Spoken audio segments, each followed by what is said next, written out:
O título da mensagem de hoje é: O que dirige a sua vida? Percebi que o que faz os homens correrem atrás do sucesso é a inveja. Eclesiastes 4:4. A vida de todo indivíduo é dirigida por algo. A maioria dos dicionários define o verbo dirigir como guiar, controlar, direcionar. Se você está dirigindo um carro, batendo um prego ou chutando uma bola, estará naquele momento guiando, controlando e direcionando. Que forma motriz dirige a sua vida? Nesse exato momento, é possível que um problema, uma urgência ou o fim de um prazo determinado estejam dirigindo você. É possível que uma lembrança dolorosa, um temor ou uma crença inconsciente também o estejam dirigindo. Centenas de circunstâncias, valores e emoções podem dirigir a sua vida. Eis aqui 5 dos mais comuns. Muitos são dirigidos pela culpa. Algumas pessoas passam a vida inteira fugindo do remorso e ocultando a vergonha.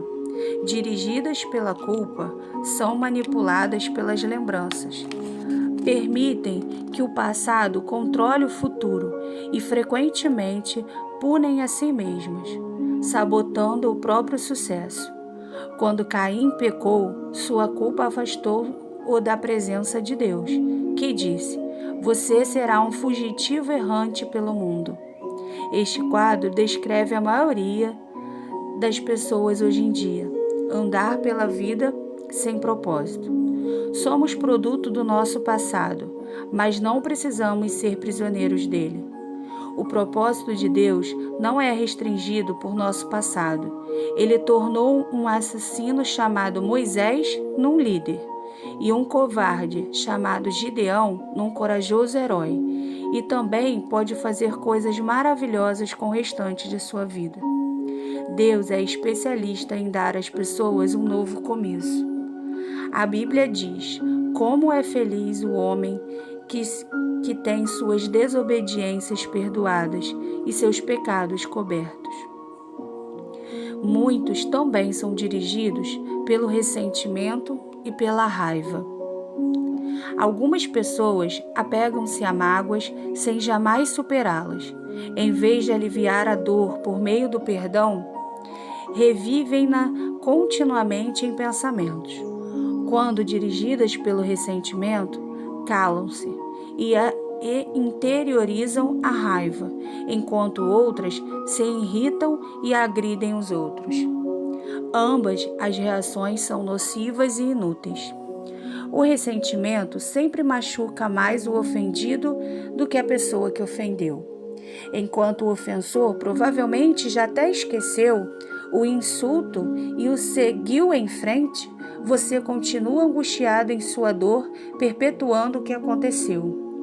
Ouça: aqueles que o magoaram no passado não poderão continuar a feri-lo, a menos que você se agarre à dor por meio do ressentimento. O que passou, passou. Nada pode mudar o passado. Você apenas se machuca com a amargura. Para o seu próprio bem, aprenda com o passado e mande para bem longe. A Bíblia diz: ficar desgostoso e amargurado é loucura, é falta de juízo que leva à morte. Muitos também são dirigidos pelo medo.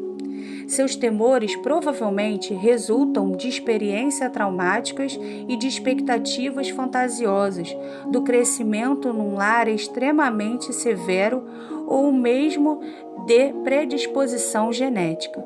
Independente do que tenha causado tal situação, pessoas dirigidas pelo medo, com frequência, perdem grandes oportunidades por terem medo de correr riscos. Em vez disso, comportam-se de maneira cautelosa, evitando arriscar-se e tentando manter o status. O medo é o encarceramento voluntário, que o impedirá de se tornar o que Deus pretende que você seja. Você deve agir contra isso com as armas da fé e do amor. A Bíblia diz: no amor não há espaço para o medo. O amor amadurecido expulsa o medo, considerando que o medo causa uma vida vacilante e cheia de temores. Medo da morte, medo do julgamento. Podemos dizer que quem tem medo não está completamente aperfeiçoado no amor. Muitos também são dirigidos pelo materialismo. O desejo de adquirir é o único objetivo na vida de algumas pessoas. O impulso de sempre querer mais se baseia na concepção equivocada de que possuir mais me tornará mais feliz, mais importante e mais protegido. Contudo, são 3 expectativas falsas. Os bens materiais trazem felicidade, apenas temporária. A situação de constante tranquilidade acaba gerando tédio. E então, passamos a desejar novidades, coisas maiores e melhores. Também é um mito a concepção de que quanto mais bem adquirir, mais importante serei. Autoestima e riqueza materiais não são sinônimos. Nosso valor não é determinado por nossas posses, e Deus deixa bem claro que as coisas mais valiosas na vida não são os bens materiais. O mito mais comum a respeito do dinheiro é o que, quanto mais dinheiro se tem, mais protegido se está. Isso não é verdade. Riquezas podem ser perdidas, num piscar de olhos, por uma quantidade considerável de fatores que fogem do nosso controle. A verdadeira segurança só pode ser encontrada naquilo que jamais poderá ser tomado de você.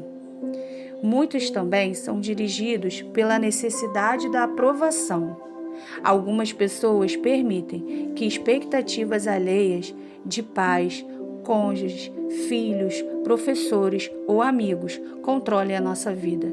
Muitos adultos ainda tentam ganhar a aprovação de seus pais, que nunca estão satisfeitos. Outros são dirigidos pela pressão social do grupo e que pertencem, sempre preocupados com o que os outros podem pensar.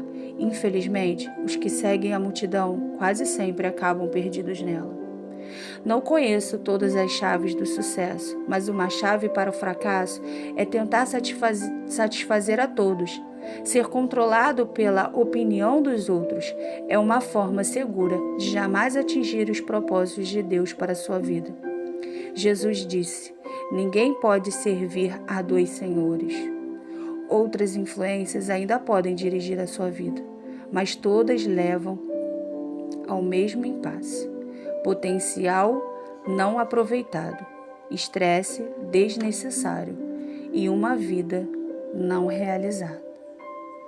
Que possamos deixar que Deus controle e dirija a nossa vida.